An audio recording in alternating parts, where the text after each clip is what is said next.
página do Evangelho segundo o Espiritismo de Allan Kardec. É do capítulo 3, a Muitas Moradas. Contemplai, pois, a noite, a hora do repouso e da prece, a abóbada azulada e das inúmeras esferas que brilham sobre as vossas cabeças, indagai de vós mesmos quais as que conduzem a Deus, e pedi-lhe que o mundo regenerador vos abra seu seio após a expiação na terra.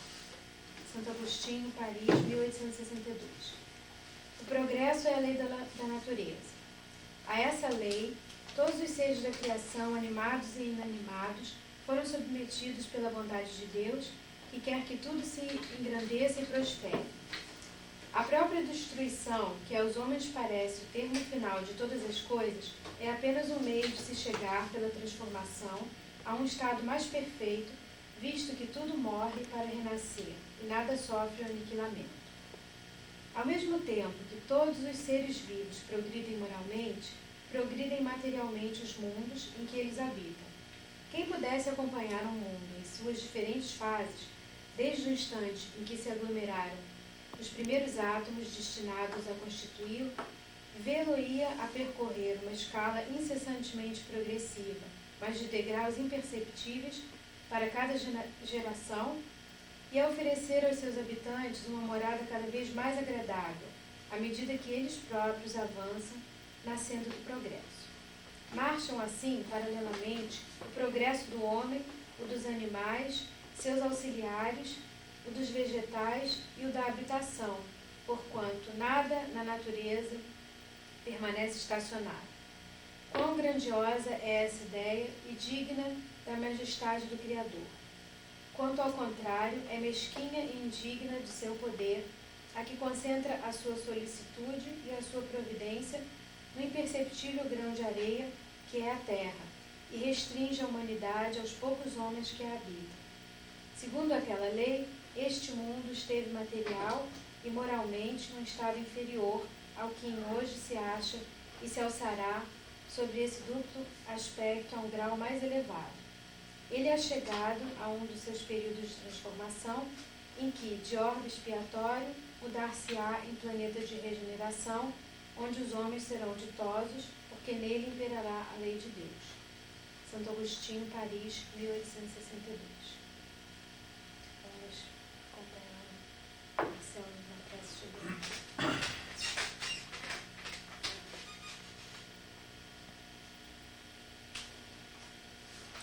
Então, com muita tranquilidade, fechar os nossos olhos,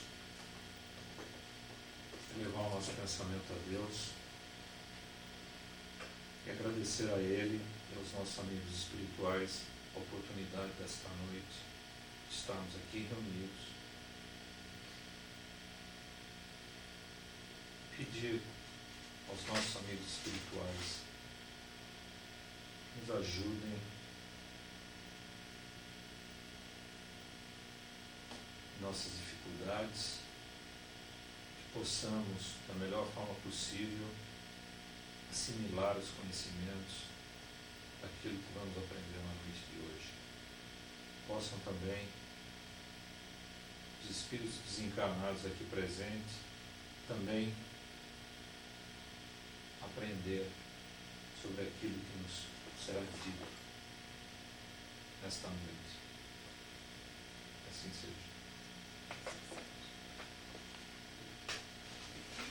Então, podemos começar. Não preciso apresentar o nosso querido Armando, que já é um cidadão honorário de Houston e que muito nos deixa alegres cada vez que ele vem e nos fala para enriquecer um pouco mais o nosso dia a dia. Bem, eu desejo a todos muita paz e gostaria de dizer que é sempre gratificante para mim revê-los. Nós já formamos uma comunidade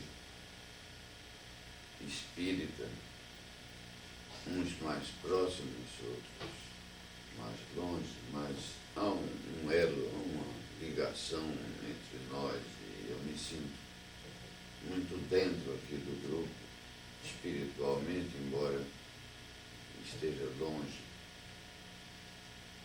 O tema da nossa palestra é o Espiritismo do terceiro milênio, o Espiritismo do século XXI. Sem nenhum profetismo, sem querer ter o dom da premonição, nem da presciência, porque não os tem, nenhum nem outro, mas, sendo um estudioso do assunto, creio que nós podemos tecer algumas considerações no que vai acontecer com o Espiritismo, sobretudo com o movimento espírita e um pouco com a própria doutrina espírita, a médio e a curto prazo, uma vez que nós já estamos vendo a alvorada, não é, o amanhecer deste terceiro milênio. Tem-se ouvido dizer, tem-se lido, que existe um milenarismo.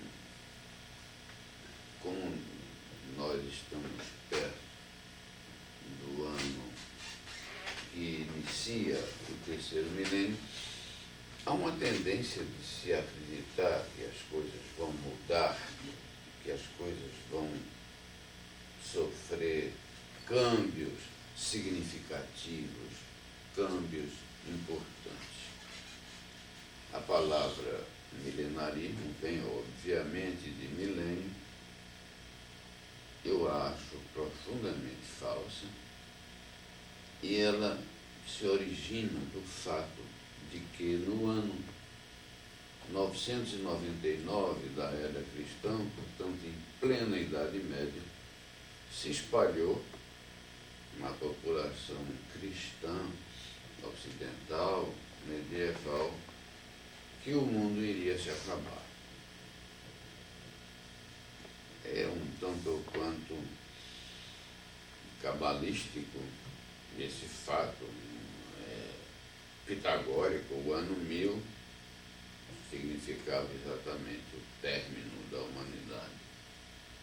Lucrou com isso a Igreja Católica, nesta altura, não o cristianismo primitivo das catacumbas, com uma espiritualidade muito viva, mas a Igreja triunfante e politicamente poderosa.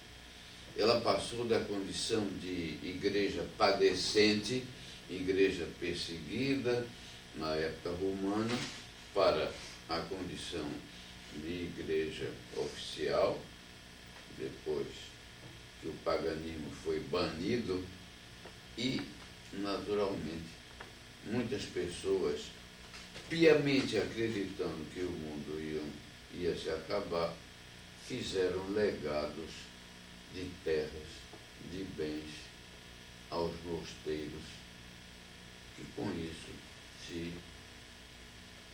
desenvolveram, enriqueceram. Enfim, a igreja acorda no ano 1000 rica, poderosa economicamente. O mundo não se acabou e nós não podemos usar essa expressão novamente, milenarismo, porque as condições são outras, são muito distantes da Idade Média e não se está propriamente dizendo que o mundo vai se acabar 1000 anos depois. Se bem que, por distorções, em virtude da presença de falsos profetas, alguns tenham até se suicidado, esperando que iam se encontrar na cauda do cometa que está se aproximando da Terra, com eixos terrestres, enfim, somente em focos muito limitados é que subsiste essa ideia do término da Terra. A partir de hoje, desta data, desta tarde, faltam exatamente 1280 dias para que saiamos do século XX e entremos no século XXI. O século XXI não começa no ano 2000, ele começa no ano 2001. Porém, como 2000 é pitagoricamente, aritmeticamente, muito mais sugestivo do que 2001, e agora nós estamos até entendendo melhor, com esta referência, a razão do título de um filme que marcou época aqui, nós estamos com milenarismo, sem milenarismo, porque não existe milenarismo. Existem referências assim, muito isoladas. Estamos diante de motivos de natureza psicológica e, naturalmente, por razões de natureza espiritual. De natureza psicológica, porque é da condição humana esperar que, com a mudança da contagem do tempo, as coisas possam ser melhor iniciadas e talvez aconteça algo de novo.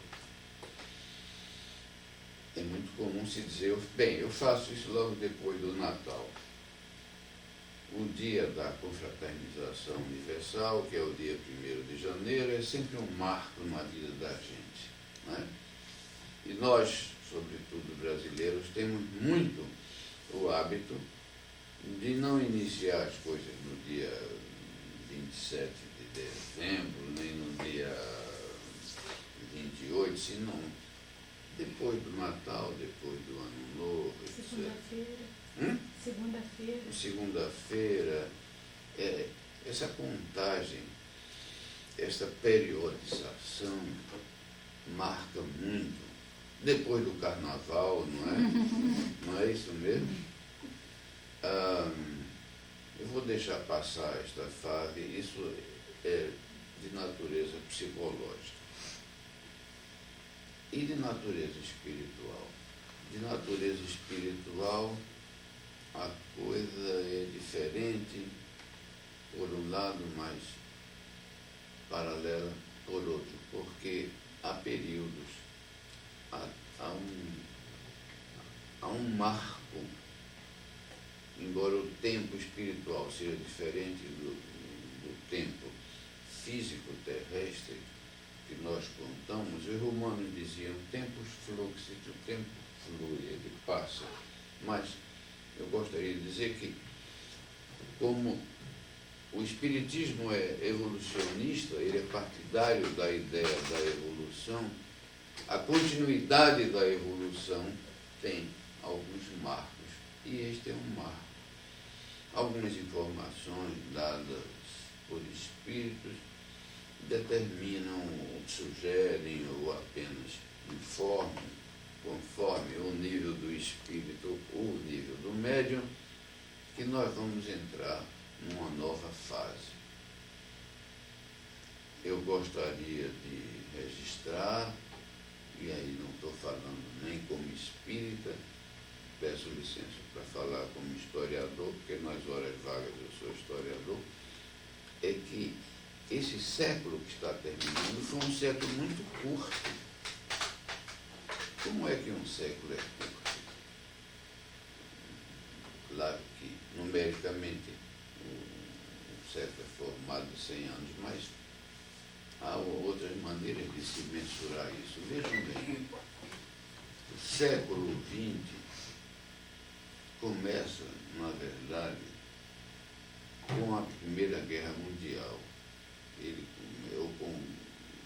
começa em 1914, 1918, porque os primeiros anos desse século nada mais são do que a continuação do século XIX. E ele terminou mais cedo. Ele terminou com a destruição do Muro de Berlim com o colapso do comunismo. E vejam bem que entre a Primeira Guerra Mundial, que é 18, e a destruição do Muro de Berlim e a grande derrocada do comunismo, medeiam mais ou menos 80 anos. Os séculos se parecem muito anteriormente, mas este nosso, que nós estamos vivendo, sofreu o que nós poderíamos chamar de um processo de aceleração histórica, como se a história pudesse fluir, pudesse acontecer, geralmente em uma espécie de ralenti, e agora ela estivesse sofrendo uma aceleração. Aceleração que a gente vê na Igreja Católica, e agora me reporto à parte espiritual, entre as diversas condições e situações vividas pelos protestantes. Eu diria que o protestantismo, que é muito mais contrário aos diversos setores do espiritismo do que a própria Igreja Católica, agora, por esse processo de aceleração, também está se aproximando da teoria espírita, sendo mosaístas, sendo partidários da Bíblia na sua interpretação ipsilíteres ao pé da letra, como se ainda estivéssemos vivendo na antiguidade, eles se apegam muito à lei mosaica naquilo que interessa às diversas teorias protestantes sobre a existência de Deus, a existência do espírito, da condição humana, etc. Eu daria a vocês um exemplo assim muito recente, recentíssimo, que se passou comigo ontem aqui em Houston, com uma senhora. Ela me autorizou, hoje eu falei com ela me autorizou até a dizer o nome dela, chama-se Margarida do Filho, trabalha no MD Anderson, é uma espécie de supervisora geral da parte financeira, mexicana, católica, apostólica, romana.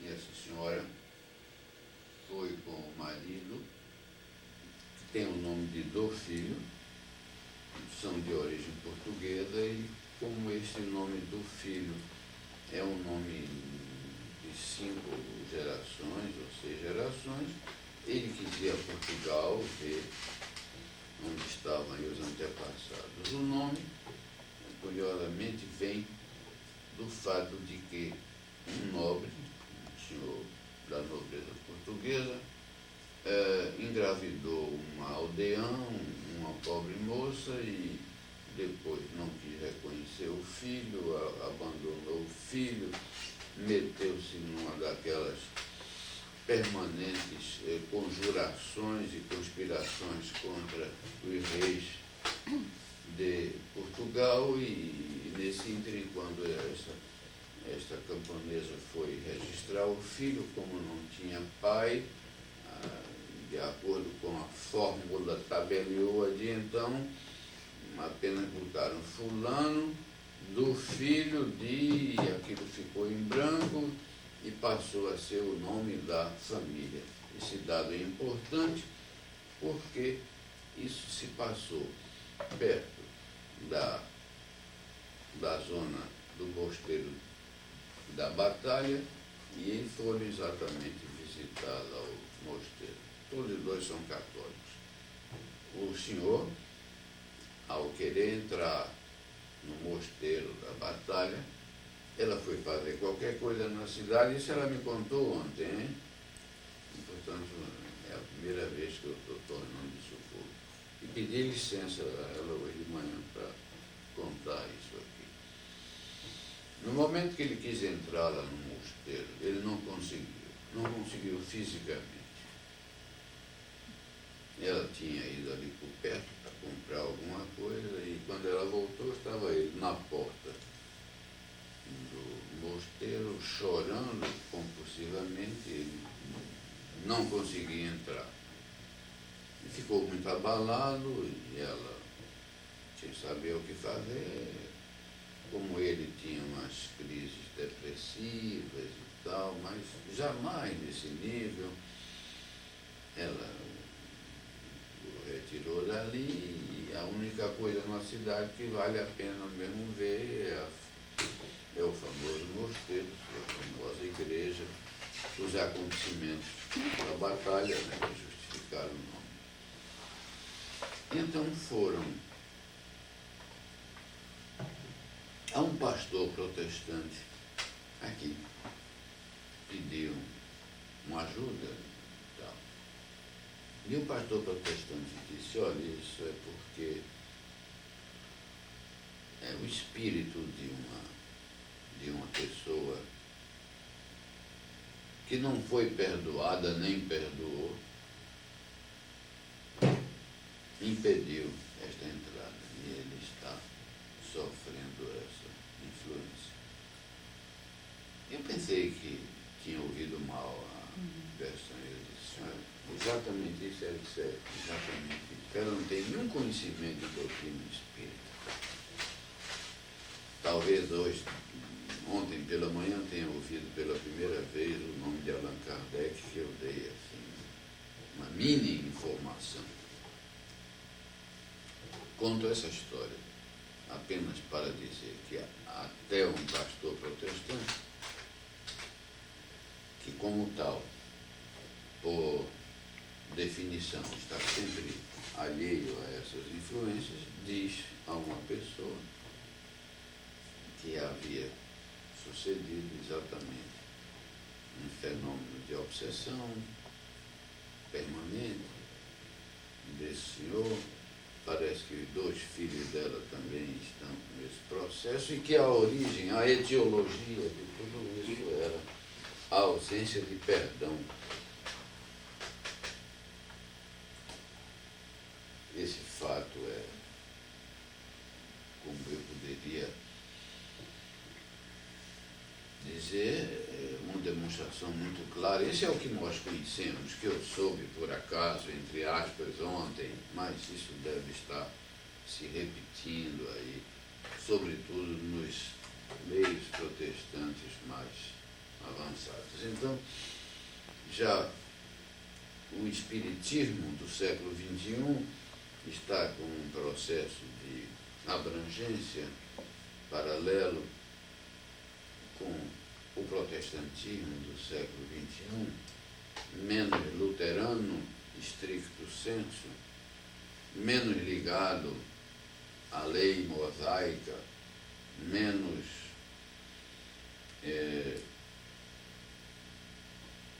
dono da verdade, ou preocupado apenas com aquele aspecto que nós achamos tão estranho da salvação da alma, etc. Mas nós não estamos aqui para fazer críticas ao protestantismo, muito pelo contrário, estamos apenas anima registrandi, dizendo que um reduto que sempre foi hostil ao protestantismo está agora com essas colocações não apenas anímicas de pessoas que, sem ter consciência do problema, às vezes até incorporam espíritos, mas uma outra vertente do protestantismo seria uma diminuição do pieguismo espírita. O espiritismo, como se estruturou no fim do século XIX, que é um século romântico, ele trouxe uma certa carga piegas, que é da literatura da época. Quero lembrar que a literatura, um pouco depois de Kardec, a literatura europeia é romântica, carregada de pieguice, onde os textos primam pelo uso de adjetivos. Peguem 80% da literatura espírita e contem o número de adjetivos que há em cada página. Façam um paralelo com os jornais do fim do século XIX, os romances e os contos do século XIX, e nós veremos que a forma de comunicação literária está naturalmente, como tudo na vida, porque isto é sincrônico, mais ou menos acompanhando a maneira, a forma das pessoas se comunicarem. Vejam que a linguagem espírita hoje, nos jornais espíritas mais modernos, nas publicações mais modernas, nos livros de Hernani Andrade, por exemplo, é direta, objetiva, com o mínimo de adjetivos possível. O jornal que nós distribuímos aqui está perfeitamente dentro dessa linha. Os responsáveis pelo copydesk lá do jornal estão com uma canetinha, claro que os textos vêm com muitos adjetivos, e essas canetinhas se encarregam de enxugar esses textos. E agora vamos para um assunto que considero muito importante, um pouquinho complicado.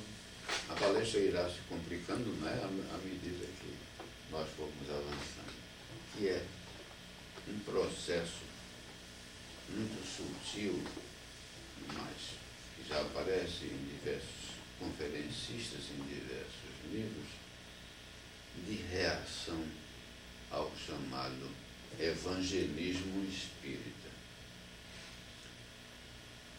Os evangelhos, que constituem o grande código moral do cristianismo, foram escritos 100 anos depois da morte do Cristo, da morte física do Cristo. Nenhum dos evangelistas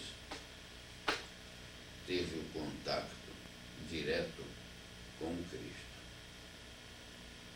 O evangelho mais antigo é escrito quase 100 anos depois da morte do Cristo. Segundo, esses evangelhos foram modificados nas suas diversas traduções ao longo da Idade Média. Muitos até desses pontos modificados foram obras intencionais de natureza política. Consequentemente, se dizer que a base do espiritismo é constituída pelos evangelhos é uma afirmativa perigosa e falsa. Não estou, de modo nenhum, e isso nós vamos discutir dentro de alguns minutos, diminuindo a importância dos evangelhos. O espiritismo existia antes dos evangelhos. O espiritismo existia antes dos judeus se constituírem em um povo, antes até da lei mosaica. Os evangelhos são a base moral do Espiritismo. Uma frase que talvez explique tudo isso é a seguinte: o Espiritismo não é uma religião cristã.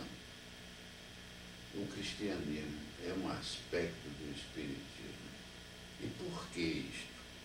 Porque os evangelhos dão uma dimensão, um conteúdo moral ao Espiritismo que lhe permitem esta superioridade espiritual que ele tem. Vejam bem que nós estamos tão impregnados disso que o salutar, o maravilhoso costume que os espíritas têm de, nas suas próprias casas, nos seus próprios lares, se reunirem, se chama o Evangelho no Lar. Tem-se a impressão que as pessoas se reúnem para abrir a Bíblia e ler um trecho, quando não é verdade. O Evangelho no Lar pode ser um comentário do Livro dos Espíritos, do Livro dos Médiuns, uma discussão da doutrina, sem que isso constitua uma espécie de ligação, de vinculação ao texto evangélico propriamente dito. O espiritualismo existia na Índia já bastante desenvolvido antes do próprio Kardec codificar a doutrina. Mas como não estava divulgado na Índia o Evangelho cristão, notem que a Índia ainda hoje é um grande problema espiritual. Há um conhecimento da reencarnação, lá entendida como metempsicose, mas falta ao espiritualismo oriental, ao espiritualismo hindu, esta base extraordinária que é exatamente a moral evangélica.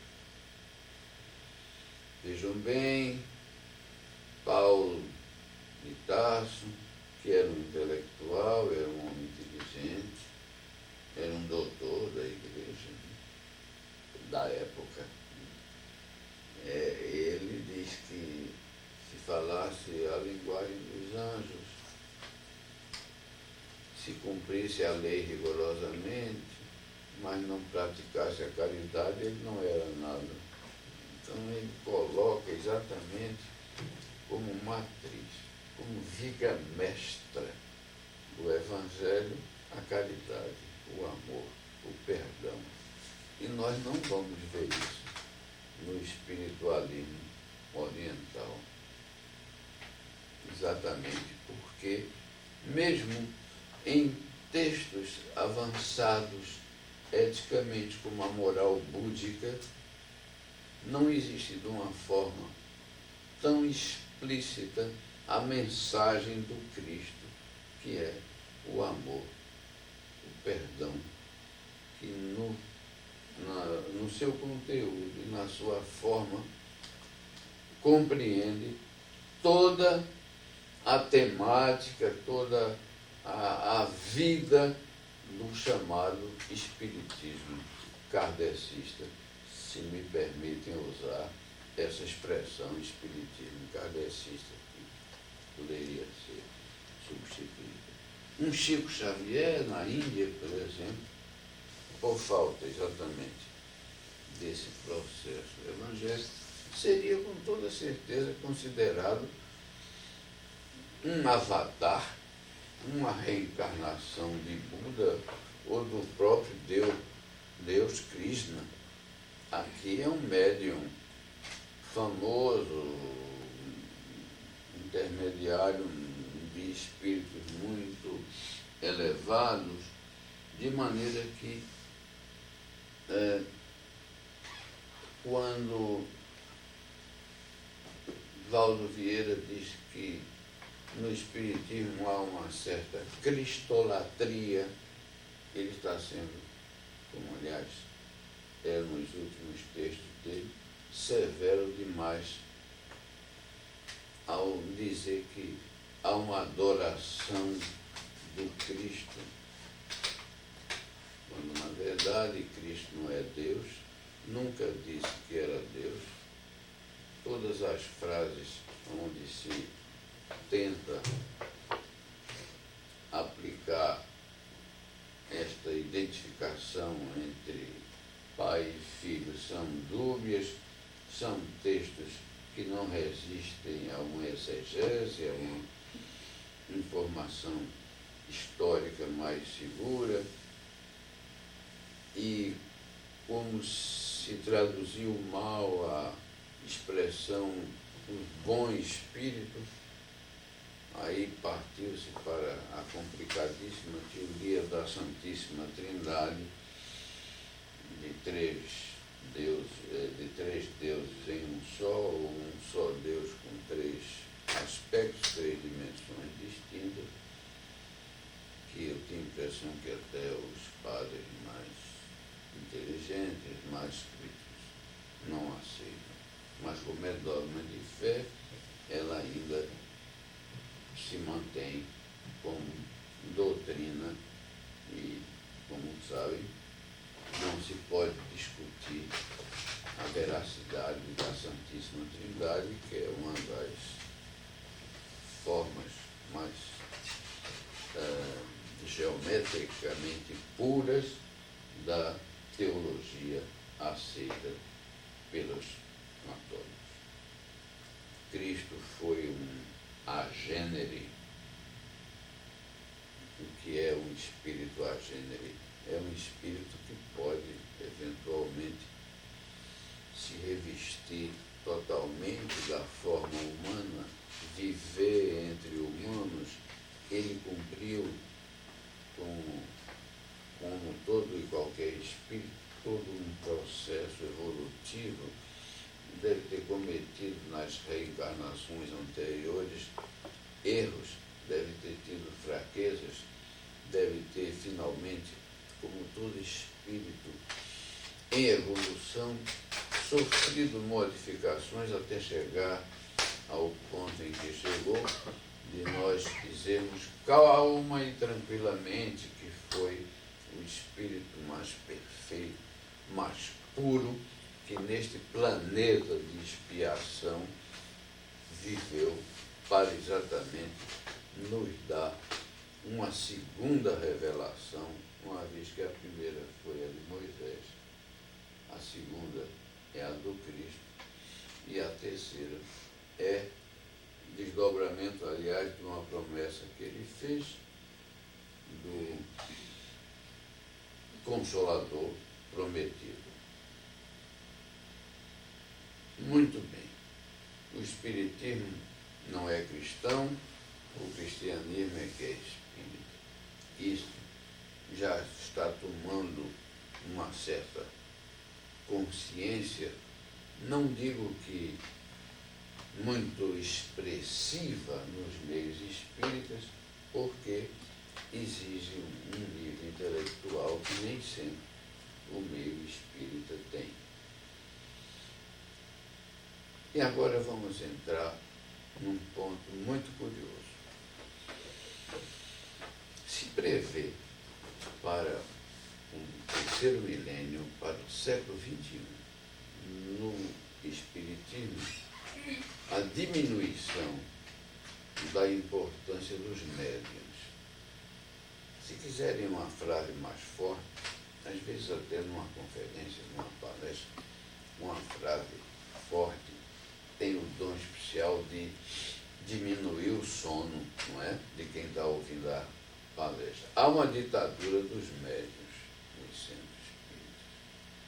O médium é sempre uma figura que merece respeito, um médium é invejado, um médium, pelo fato de ser médium, ele é bajulado, um médium, enfim, ele representa sempre um núcleo de referência, um ponto de referência.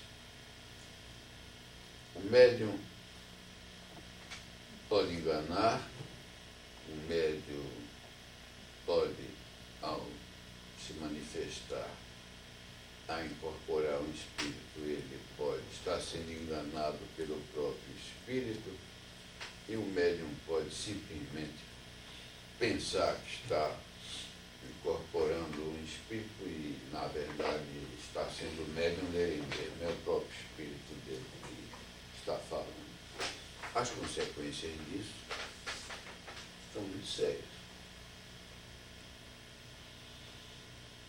E o que é que substitui o médium? Tudo evidencia, tudo demonstra que no terceiro milênio o desdobramento, cada espírita, cada pessoa poderá, através da projeção do seu próprio espírito, entrar em comunicação com as outras entidades.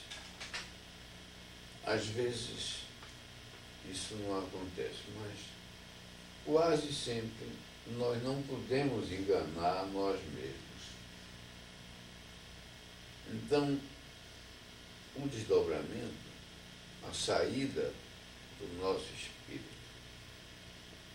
para contactar com as outras entidades, na minha opinião, e aí não estou falando assim oficialmente, mesmo porque no Espiritismo não há palavra de ordem, nem há doutrinas oficiais. Cada cabeça pode criar,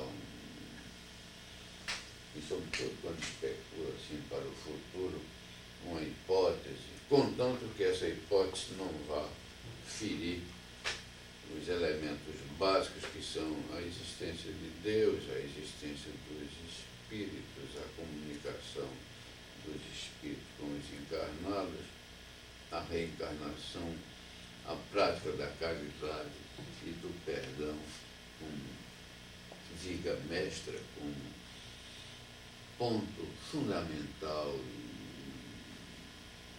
substancial da doutrina, dentro desse grande quadro que é a evolução e a eternidade.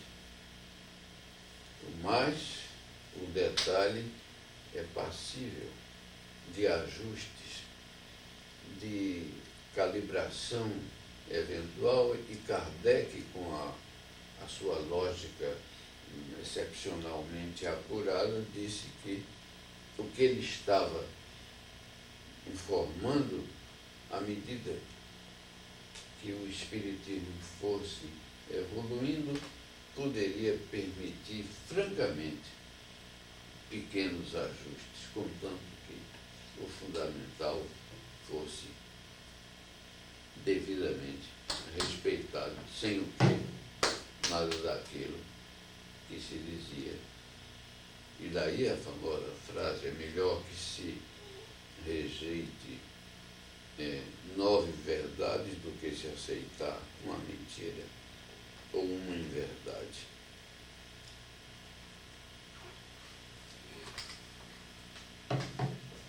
Uma outra coisa que também está evoluindo rapidamente nesse final desse século curto, está tomando um rumo extraordinário, é a transcomunicação.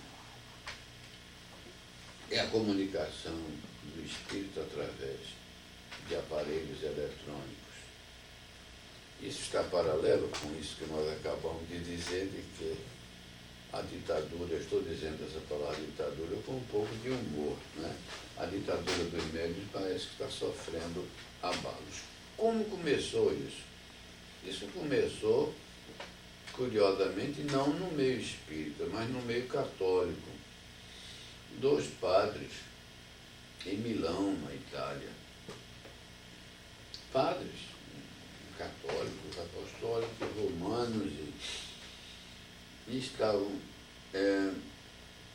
fazendo uma gravação de canto de pássaros E então um deles era ornitólogo e se interessava por isso e foram para o campo e colocaram em diversos locais gravadores de sons com microfones especiais para captar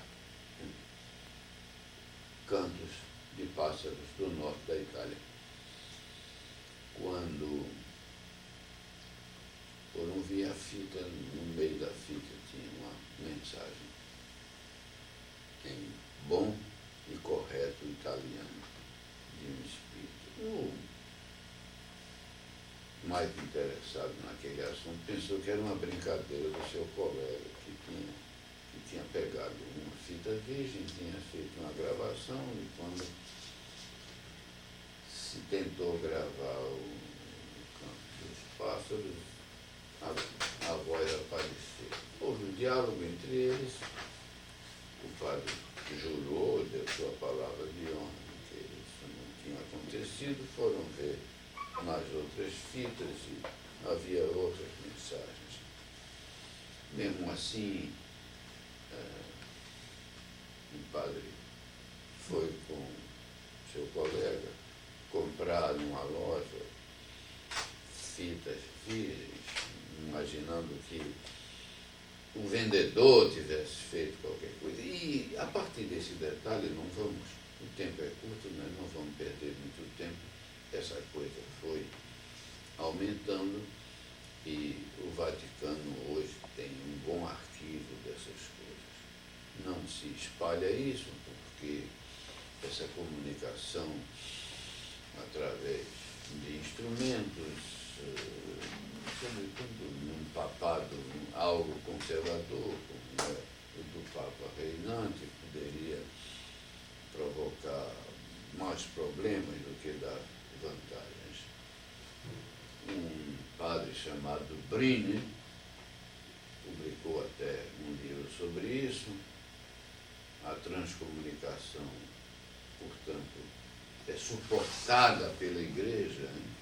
O padre não foi suspenso de ordens, deu entrevista na televisão, ele até fala um pouco português, deu entrevistas na televisão em São Paulo, o livro dele já foi traduzido para vários idiomas, etc. Então, uma outra característica, ou uma outra matriz, uma outra linha que o Espiritismo vai vivenciar no século XXI é o uso de instrumentos eletrônicos.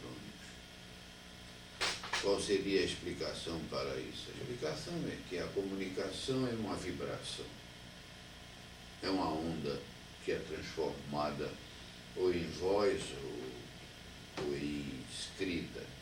E como a teoria, assim, genericamente falando, de toda esta parafernália instrumental, eletrônica, moderna, é através de ondas, é através de magnetismo, não haveria nenhuma incompatibilidade de que houvesse uma comunicação. Eu, pessoalmente, me sinto um pouco asfixiado, não é, ao aceitar que se faça uma comunicação com o espírito através de um gravador, quando ela poderia ser feita através de um médium. Mas o que seria mais difícil era um espírito levantar uma mesa, coisa que aconteceu aí a partir de 1840, 1850, fazer essa mesa girar, fazer um lápis sozinho, escrever, conforme Kardec registra naquela chamada tupi, uma cesta, tupi é o nome do pássaro na França, amarrada uma ponta de um lápis, etc. Isso é coisa muito conhecida. Então, estamos diante de uma fase psicométrica, quer dizer, onde se mede as coisas, se mede a fenomenologia espírita nesse alvorecer do terceiro milênio. Durante muito tempo, durante todo o século XX, agora vamos entrar numa coisa que me parece profundamente interessante. Sempre se disse, se repete, que o Espiritismo tem 3 aspectos. Ele é religião, ele é ciência e ele é filosofia. Nesse fim de século, é legítimo que se pergunte: é verdade isso? O Espiritismo é uma religião? Kardec deu a entender que não. Disse até que, num dos últimos escritos dele, que de uma certa forma ele poderia ser considerado religião. Só de uma certa forma, mas ele não disse assim, taxativamente, Espiritismo é uma religião. Nem ele se considerou fundador de uma religião. Quem mais teve interesse em considerar o Espiritismo religião foi a Igreja Católica Apostólica Romana, que era uma forma de combatê-lo. O que é religião? Religião é um conjunto de normas, crenças, regras, noções espirituais, vinculação entre os seus seguidores, hierarquia. O Espiritismo não é, em estricto senso, isto. Ele é mais do que isto. Espiritismo é ciência. Se nós entendermos ciência num sentido restrito, não é. Ele pode ser considerado a ciência do espírito e a outra ciência, a ciência da matéria. Então, estamos estabelecendo 2 níveis distintos, comparando o mal da mesma forma que há uma geometria euclidiana e uma geometria não euclidiana. Nós estaríamos, então, com uma noção de ciência que somente agora, nesse final do século, esse é um problema que vai ser solucionado no 3º milênio. A física chegou ao limite máximo dos seus paradigmas e no momento que a ciência não tem mais os paradigmas newtonianos, cartesianos e da física clássica, e a física quântica inicia uma nova fase que o Espiritismo aparece. Por isso mesmo, é que gente que maneja com fenômenos que escapam ao conhecimento mensurável, paradigmático da física moderna, os chamados parapsicólogos, eles não explicam, eles descrevem mais do que explicam, mas a partir do momento que o parapsicólogo registra o fato, pode até medir o fato, pode dar até uma explicação provisória sobre o fato. Não vai mais além, aí começa a explicação espírita. Portanto, dizer que o Espiritismo é ciência, como se fosse química, como se fosse física. Ontem eu até, por telefone, conversei com nossa amiga Mônica, nós falamos sobre isso. É falso. Ou pelo menos, se não é falso, não é correto. O Espiritismo é a ciência do espírito. E ciência, do latim, ciência, que é o conhecimento sistemático da coisa material, está, digamos, num nível subjacente ou paralelo. Vou dar outro exemplo aqui, ou outra informação que merece talvez até ser discutida. Einstein, um gênio da ciência matemática, hoje se sabe, era um leitor constante de Helena Blavatsky, que foi quem tratou melhor do que ninguém até hoje dessa problemática espiritual depois de Kardec, e é a fundadora da chamada Sociedade Teosófica em Nova York, que ainda hoje existe, que é uma espécie de nível paralelo do espiritismo kardecista. Poderíamos então falar em espiritismo laico? Seria válido usarmos a expressão espiritismo laico, leigo, que não está vinculado a um movimento religioso? Eu creio que sim. E se o próprio Kardec aceitou isso? Se lê num livro dele chamado Obras Póstumas isso, que era perfeitamente possível. E nesse caso, restaria a terceira opção. O Espiritismo, então, é uma filosofia. A palavra filosofia é tão ampla, é tão abrangente, é tão ideologicamente, intelectualmente sistêmica, que filosofia, como aliás os antigos gregos assim aceitavam, pode ser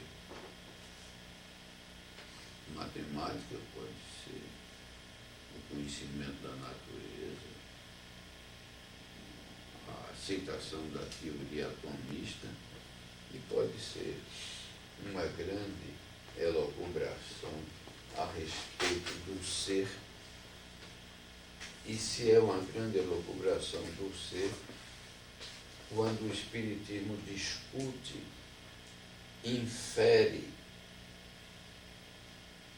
transmite o problema de quem somos, de onde viemos, por que somos e para onde vamos, ele é filosofia. A palavra é tão abrangente, ela é tão genérica, que ele perfeitamente cabe dentro dessa concepção. Uma filosofia pode e deve ser composta de teorias, o que não significa que todas aquelas teorias estejam certas. A teoria, como o próprio nome está ali dizendo, é uma hipótese, é uma consideração que necessita de uma prova posterior. O Espiritismo teve essa prova. Já se foi o tempo em que se atribuía toda a fenomenologia espírita à fraude.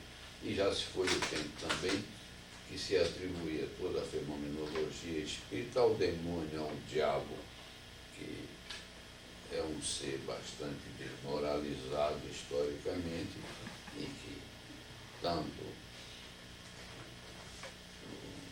o Espiritismo como um todo e alguns aspectos da Igreja Católica já não aceitam o diabo como uma figura individualizada, porque seria se entrar num absurdo filosófico de que há um Deus do bem e um Deus do mal, que é uma das formas politeístas mais antigas que o homem conhece.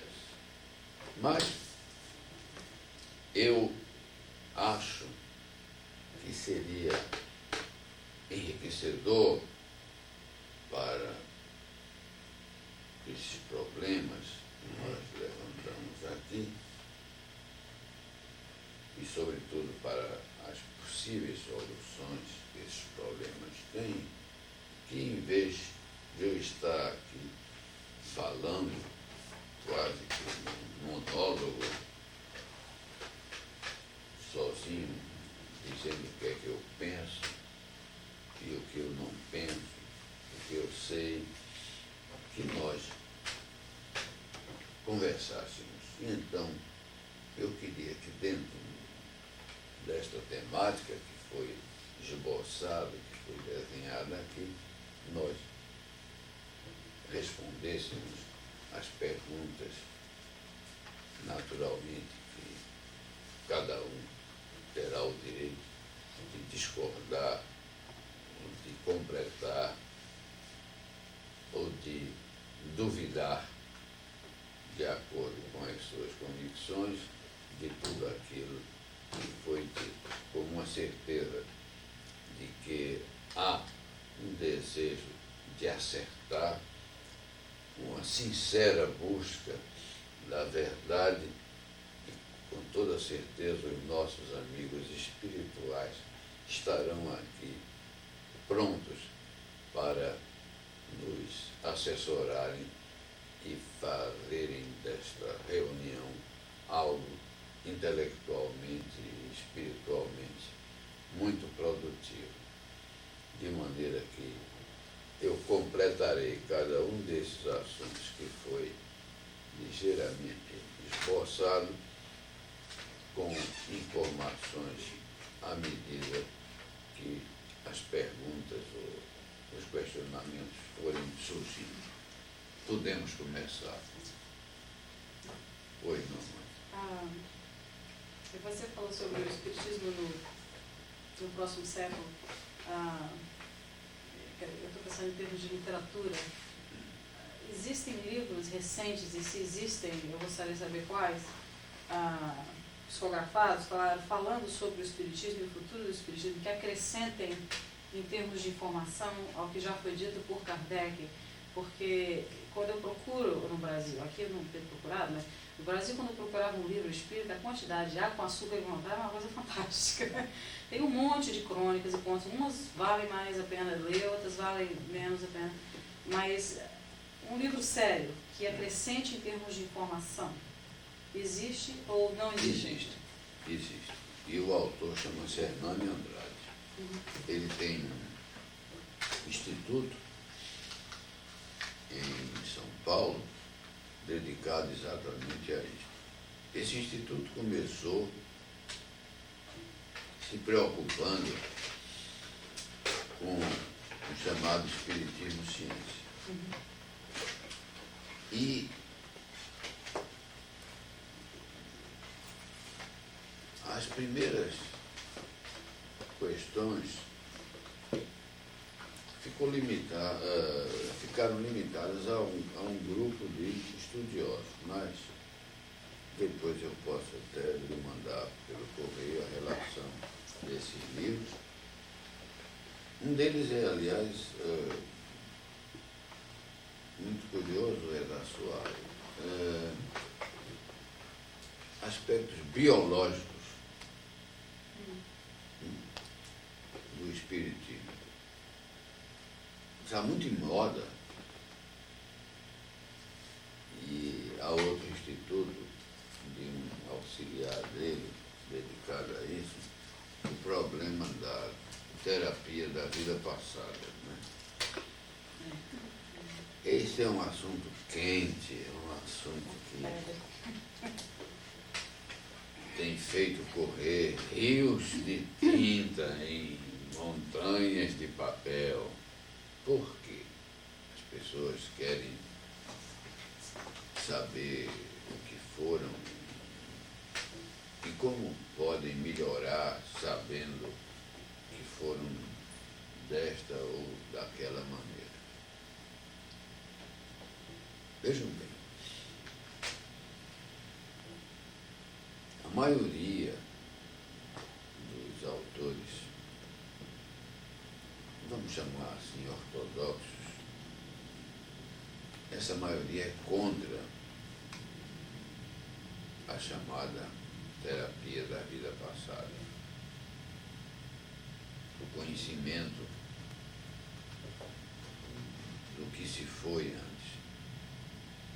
Pela seguinte razão, acham que, sendo esse mundo um mundo de expiação, se juntar às angústias naturais da nossa vida atual com a angústia de uma vida anterior, é mais, digamos, agravar o problema do que solucionar o problema.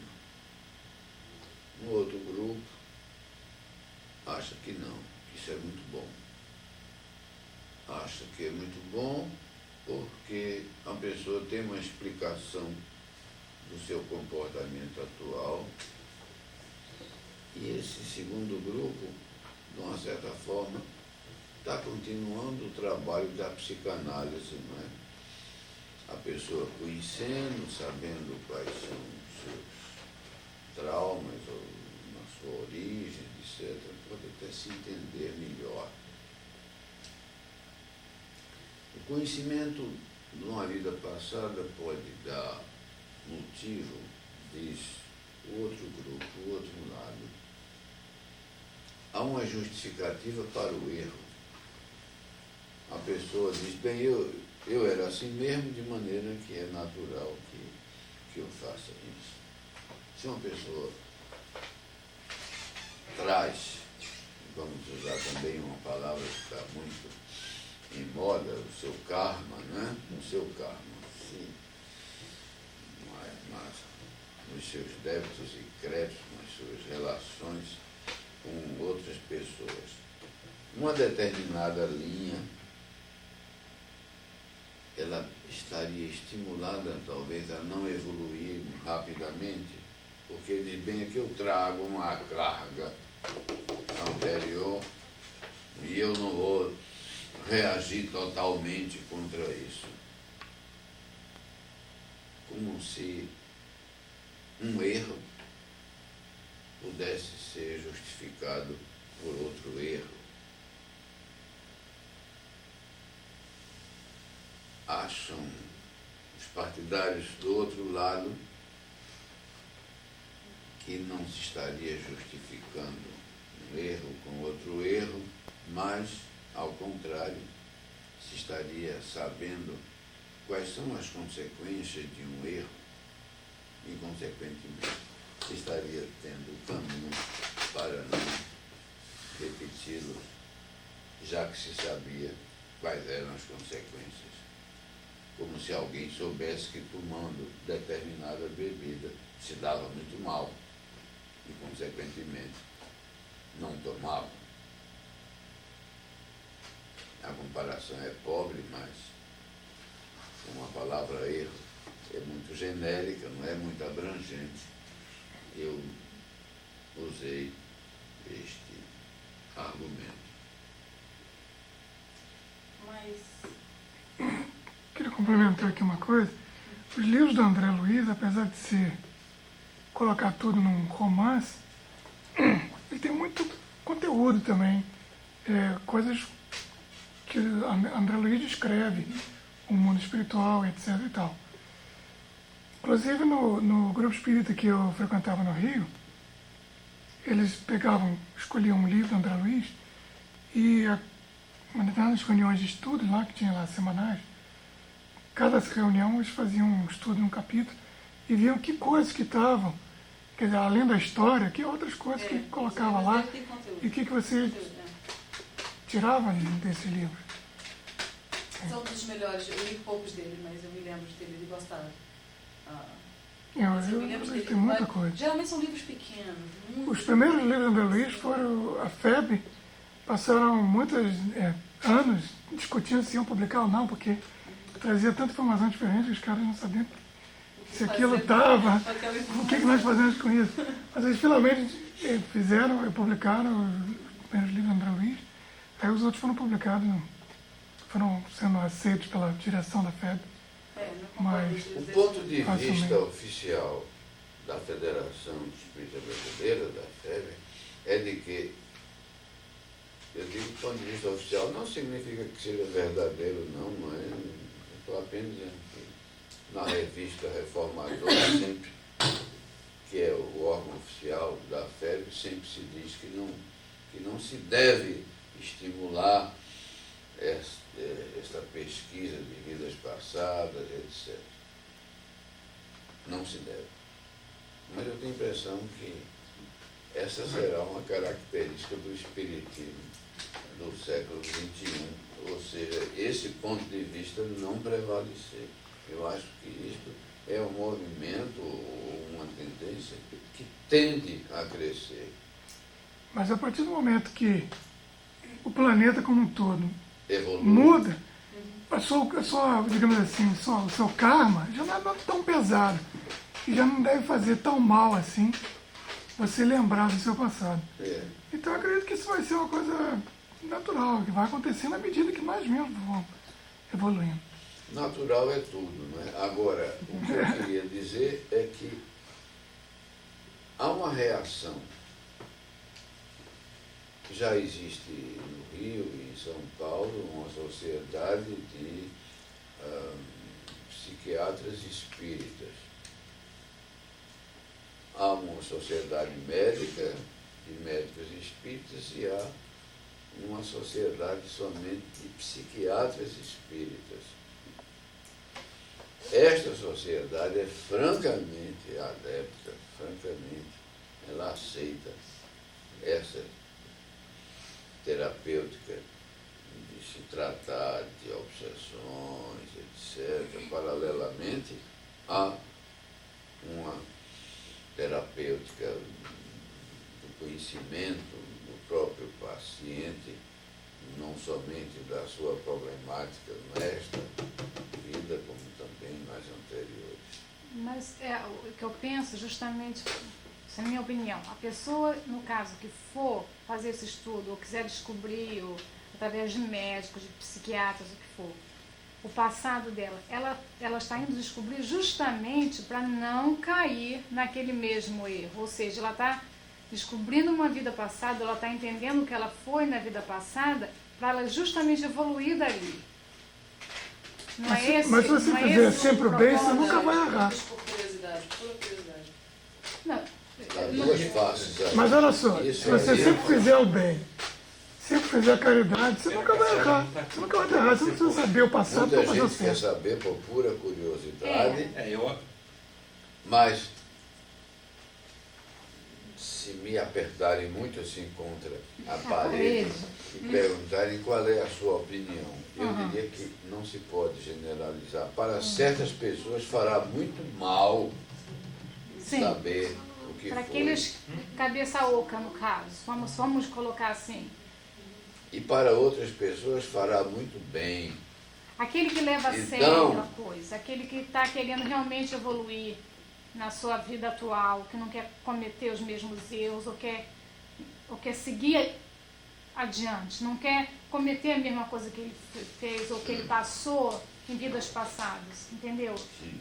Aquele Você que tá está falando levando de a coisa evolução. séria, evolução, no caso de evolução espiritual, aquele que está querendo saber o que ele foi no passado para que ele possa evoluir mais nessa vida, o que ele pode fazer mais aqui para não, de repente, não cometer determinados erros que ele cometeu no passado e que poderia cometer aqui de novo. Entendeu? Para sair dali. se derruba tudo que o Espiritismo O Espiritismo fala. deixa do muito claro quais são os erros. esquecimento. Não, lógico que deixa claro, mas eu digo que se a pessoa descobre o que ela foi no passado e ela sabe que ela voltou logicamente, para se redimir de alguns erros que ela cometeu, ou do que ela fez no passado, ou para ela, entendeu? Não, eu entendi. E vou dar um exemplo prático. Essa é uma dupla visão que os espíritas têm. Em alguns centros espíritas não aceitam de modo nenhum que um consulente fique diante de um médium, sobretudo em tratamento de obsessão, e o médium incorpore, com toda a ajuda dos protetores espirituais que o centro tenha, etc., incorpore um inimigo que a pessoa teve lá no passado, que de uma certa forma, se foi numa outra encarnação, ele está tendo acesso ao que ele fez, de uma via indireta, não é? Através de um caminho indireto. Porque o impacto que aquilo provoca, além de não ser bom para a sua saúde mental, pode até desajustar. Qual é a solução? a consulta é feita, o problema é levado para uma mesa mediúnica, se dialoga com aquele espírito, se sabe a vida passada, ou pelo menos aspectos, não é? Da vida passada, e tudo aquilo é registrado numa ficha, guardado, e através de um doutrinador é explicado assim, de uma maneira muito suave, não é? Muito tranquila, muito emoliente, muito evanescente ao consulente, que trata-se de uma dívida passada, sem se entrar no detalhe. Isso é, aliás, um problema importante. O centro não aceita que um médium, na frente do consulente, lhe dê um detalhe da sua vida anterior. Eu acho isso Eu ótimo. também, eu acho concordo também. Por quê? O grau de informação, qual é o grau de informação de uma grande parte das pessoas que vão ao centro? Quase nenhum. Eu acho que é diferente um fato desse ocorrer com alguém que frequenta um centro, estuda a doutrina espírita e tem um conhecimento de uma Por exemplo? doutrina. É como o assunto que hoje existe a sociedade dos psicanalistas, dos psiquiatras espíritas ou dos médicos. Eu acho que quando a coisa é levada para o lado profissional, e aqui vamos abrir uma chave, porque existem os bons e os maus profissionais, o terapeuta, ele vai fazer, se ele fizer bom uso daquilo, ele vai ajudar o paciente. Agora, bater na porta e falar, tá em moda porque eu assisti a novela e eu quero saber o que eu fiz na outra vida, Isso aí totalmente contra. Curiosidade. Exemplo que pode se dar aí é de uma mãe que tem informações seguras que a filha dela, numa outra encarnação, era sua amiga e lhe roubou o amante, o marido, etc. Então, foi sua pior inimiga, era uma pessoa traiçoeira, no entretanto é sua filha hoje.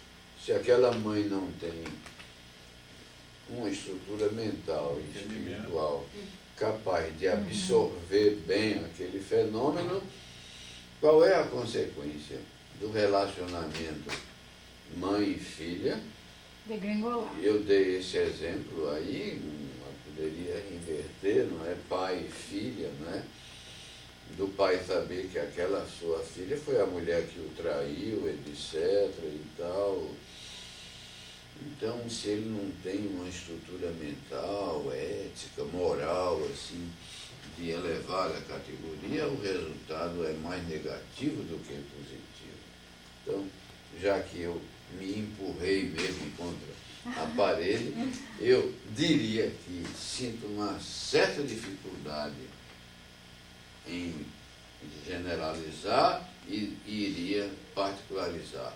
Mas como palestrante, hoje da noite, eu tenho que fazer uma certa previsão e dizer que isto vai aumentar.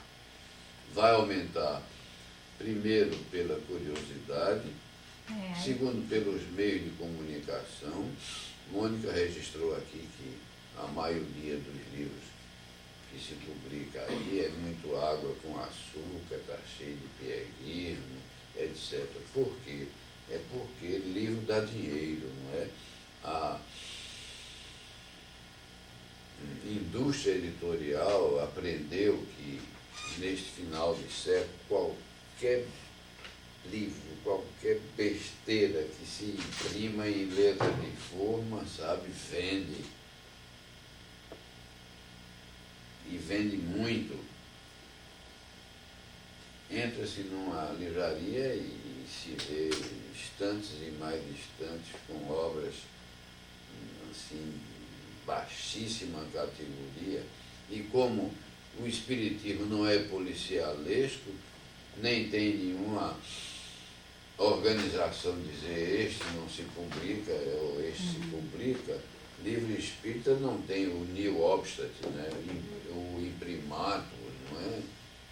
Então, e a própria televisão, não é, se encarrega de estimular a leitura desses livros. Eu, como frequentador de livraria, noto isso, que a cada dia cresce mais o número de pessoas que se refugia no espiritismo, não é?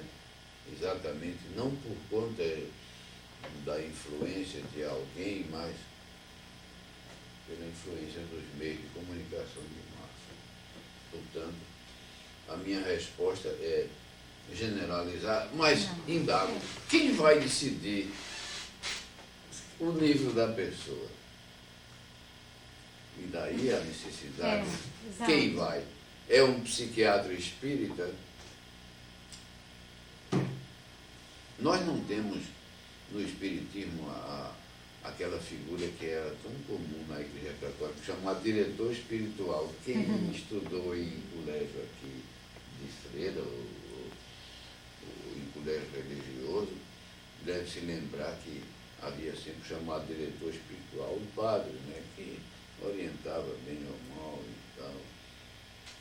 O espiritismo não tem isso. Mas o espiritismo tem a casa espírita, né? Tem o chamado doutrinador, tem a pessoa mais velha. Não é que a velhice faça sábios, não. A velhice faz velho.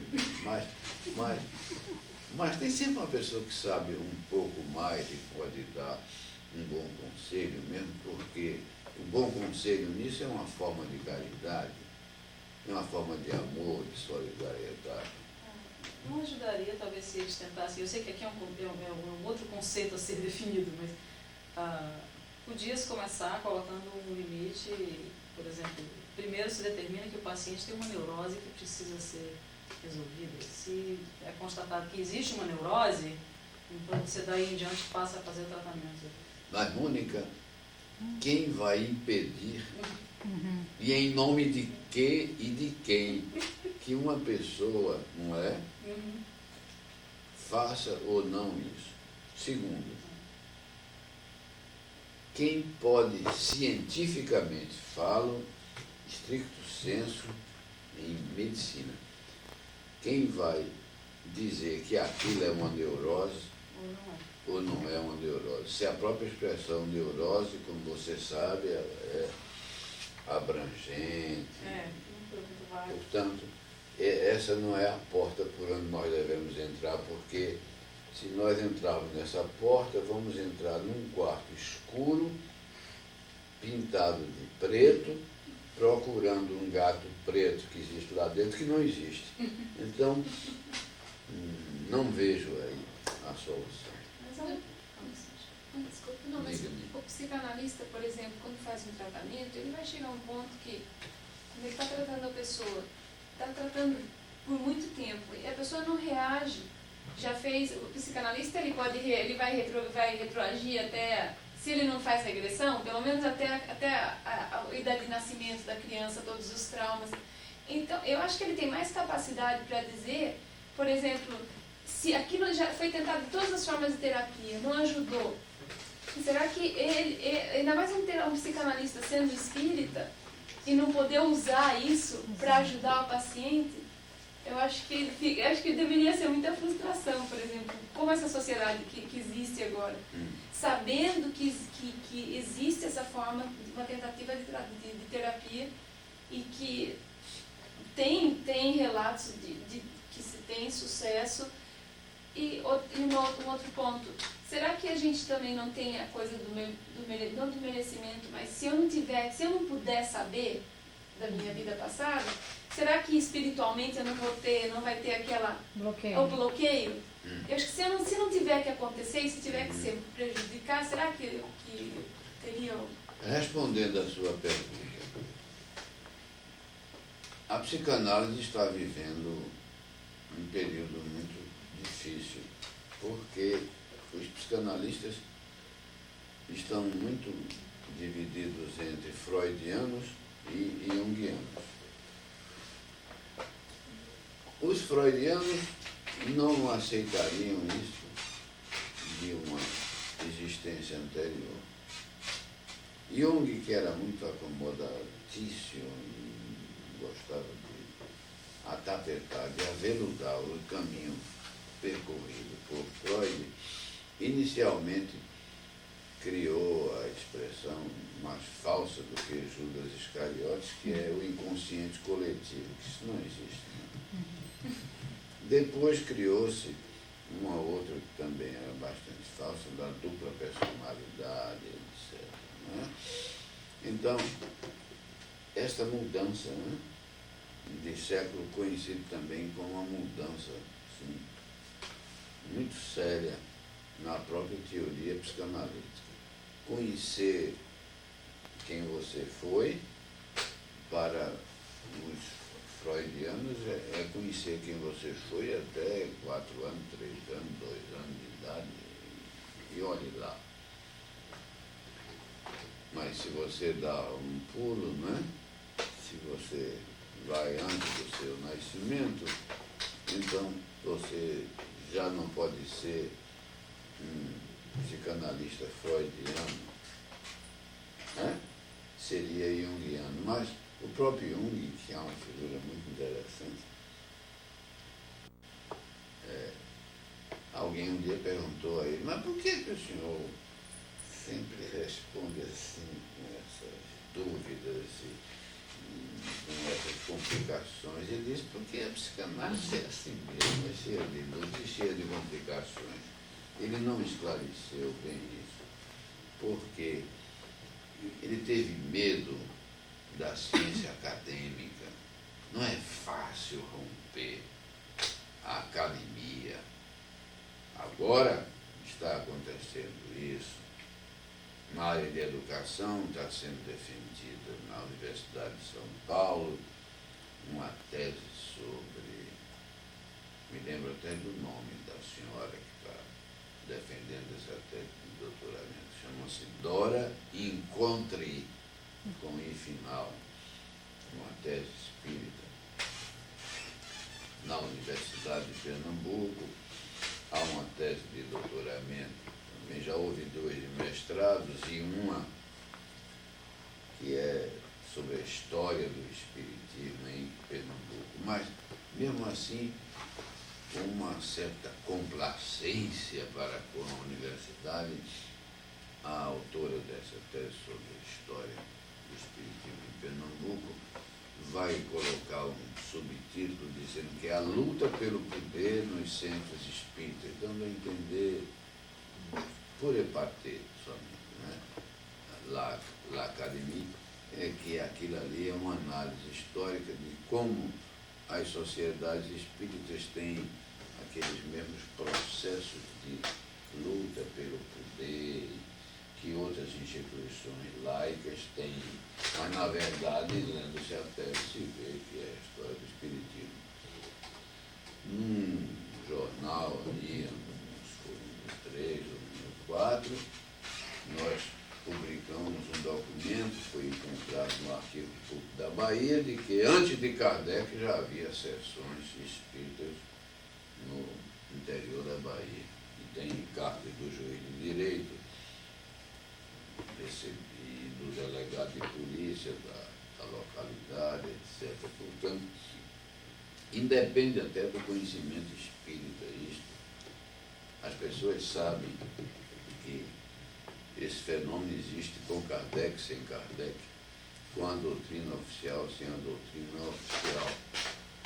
Assim, interfalar uma palavrinha a favor do Jung. Como? Jung fala na autobiografia dele que ele menciona de rápido, bem de passagem, a ideia da reencarnação, e ele é favorável, ele aceita a hipótese.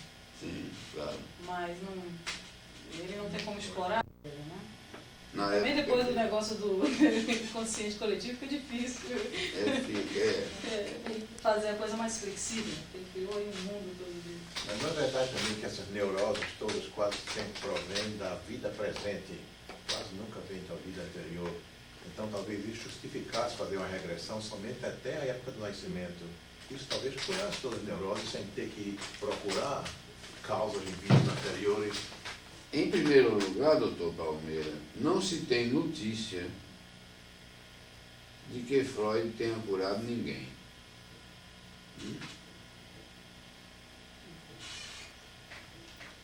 Este é um dado muito importante. Conhecimento de fatos passados para curar neuroses, que afinal de contas é o ponto linear da teoria freudiana, é muito bom para o psicanalista como um processo auxiliar, como uma técnica, mas não como um fim em si mesmo, com resultados positivos. Por isso é que muita gente acha que a psicanálise está vivendo seus últimos momentos. Quem procura um psicanalista geralmente é uma pessoa que não tem um amigo mais inteligente, com tempo, paciência e amor e capacidade de entrega ao outro para ouvir. E se tem tudo isso, às vezes não tem um nível intelectual, um nível de conhecimento capaz de ajudá-lo. Uma das regras da psicanálise é que o psicanalista não deve interferir nos julgamentos pessoais do indivíduo, deve deixar que ele vá seguindo seu próprio caminho através de uma certa maiêutica, de uma obstetrícia do seu próprio raciocínio para ter o seu próprio caminho.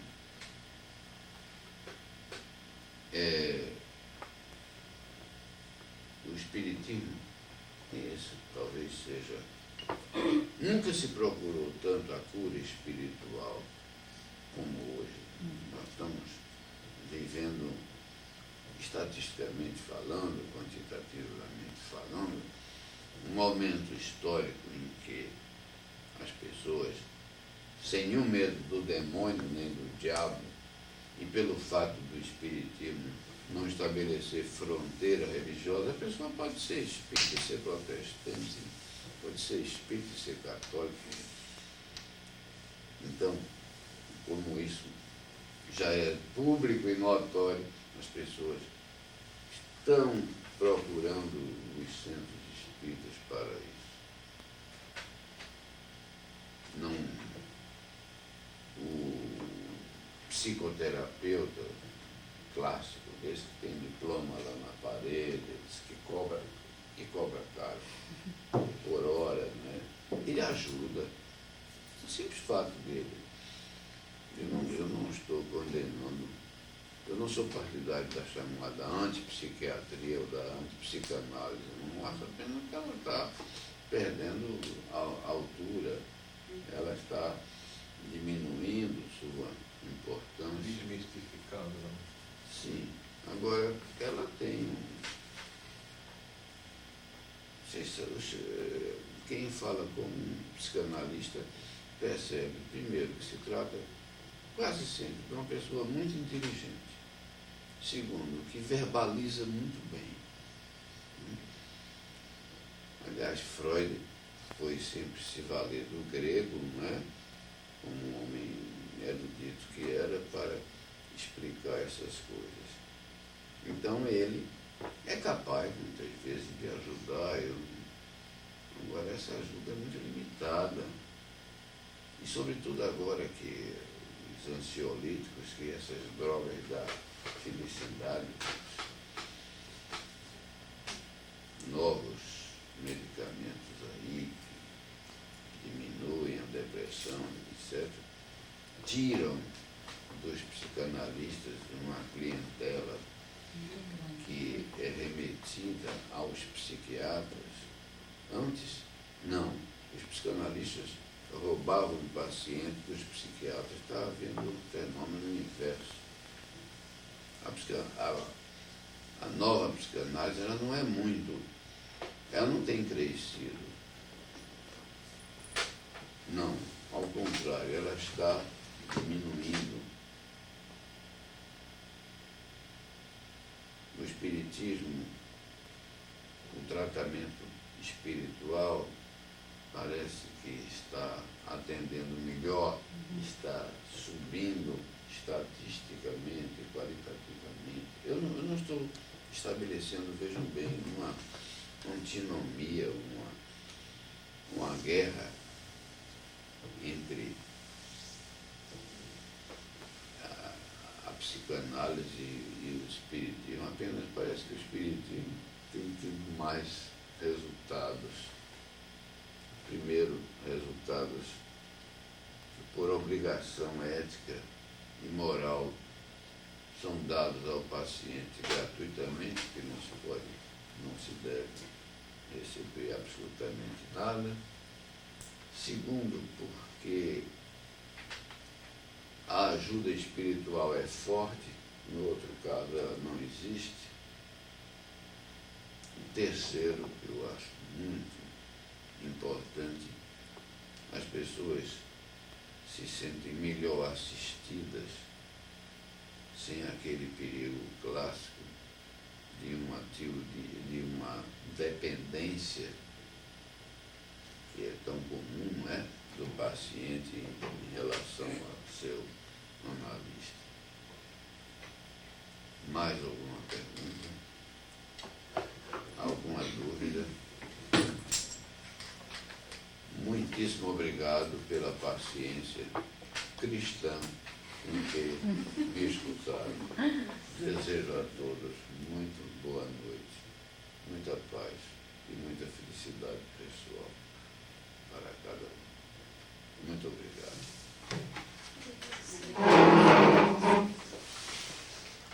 Bom, nós queremos também te agradecer por você ter vindo aqui falar para nós hoje, colaborado para a gente sair daqui com certeza melhor do que entrou. E queremos que você volte para o Brasil sempre ensinando as nossas melhores vibrações, aqui de bem longe. Também queria falar que a Sônia está voltando para o Brasil com o Donald, eles vão morar em Porto Alegre. E a Sônia, por causa dela, que a gente se reúne aqui na Universidade de Houston, queria reconhecer isso. E até é responsável também pela existência do nosso grupo aqui. Tivemos que procurar hotel juntas para nos reunir. Então, eu também queria que esse desejo das vibrações, nossas melhores vibrações do nosso grupo também fossem com vocês dois, que vocês sejam muito felizes lá. Obrigada. E então agora a gente vai acompanhar a Valéria, que vai fazer uma prece de encerramento. Senhor Jesus, mais uma vez estamos aqui agradecendo, reunidos, as graças recebidas nesta noite de hoje. Pedimos ao Senhor, Divino Mestre, iluminar nossas mentes, para que possamos pôr em prática os ensinamentos aqui adquiridos. Agradecemos também a presença dos nossos mentores espirituais e daqueles que vieram policiar os trabalhos da noite de hoje. Especialmente pedimos, Senhor, para os espíritos que vieram em busca de ajuda, que possam ter encontrado a luz e a doutrina que estavam precisando para o reconhecimento de sua nova condição, desprendendo-se do mundo material. Finalmente, Senhor, pedimos que possamos voltar às nossas casas, envolvidas em vibrações de muita luz, de amor, de paz e tranquilidade.